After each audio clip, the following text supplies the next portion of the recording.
আসসালামু আলাইকুম ওয়া রাহমাতুল্লাহি ওয়া বারাকাতুহু। হামিদু ওয়া মুসাদ্দিউ ওয়া মুসাদ্দামা ওয়া বা'দ।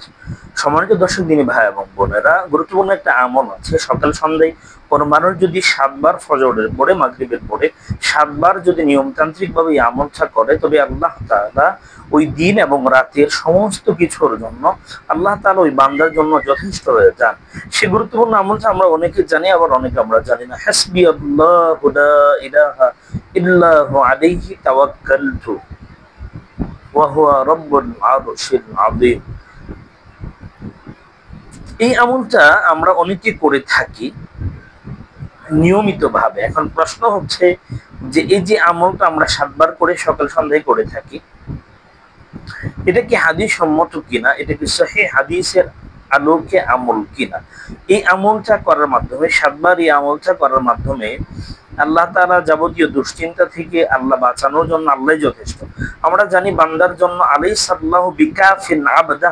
আল্লাহ তাআলা কোরআনে স্পষ্ট করে বলেছেন, ও বান্দারা, ও দুনিয়ার ইমানদারেরা, দুনিয়ার মানুষেরা, আল্লাহ কি তার বান্দার জন্য যথেষ্ট নন? আলাইসাল্লাহু বিকাফিন আবদা।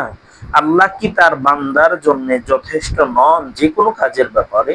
কোরআনে আল্লাহ তাআলা বলেছেন, ওমাইয়াতাওয়াক্কাল আলাল্লাহি ফাহুয়া হাসবুহু।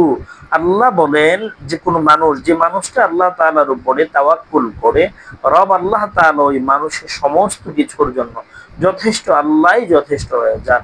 কারণ আল্লাহ তাআলা উত্তম কার্য সম্পাদনকারী। এজন্য হাসবি আল্লাহু লা ইলাহা ইল্লাহু আলাইহি তাওয়াক্কালতু ওয়া হুয়া রাব্বুল আরশিল আযীম।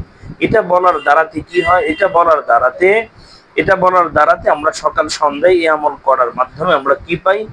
এই আমলটি করার মাধ্যমে আল্লাহ তাআলা আমার আপনার জন্য যথেষ্ট হবেন বলে হাদিসে আসছে। কিন্তু এই আমলটা আসলে আমরা কি এভাবে করার ব্যাপারে হাদিসে আসছে, এটা সহিহ কোন হাদিসের আলোকে প্রমাণিত কি না?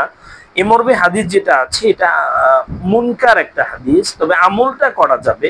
হাসবি আল্লাহু লা ইলাহা ইল্লাহু, এটা তো কোরআন আল হাকিমের আয়াত, কিন্তু এটাকে নির্ধারিত ভাবে এটা আমল এবং করাই লাগবে, এটা সহিহ কোন আমল নাই। হাদিসটা অনেক মুহাদ্দিসগণ এটাকে মুনকার বলছেন, যা আমল যোগ্য নহে। সুনান আবি দাউদে আসছে, সিলসিলা আদ-দাঈফাতে হাদিসটা কিন্তু আসছে।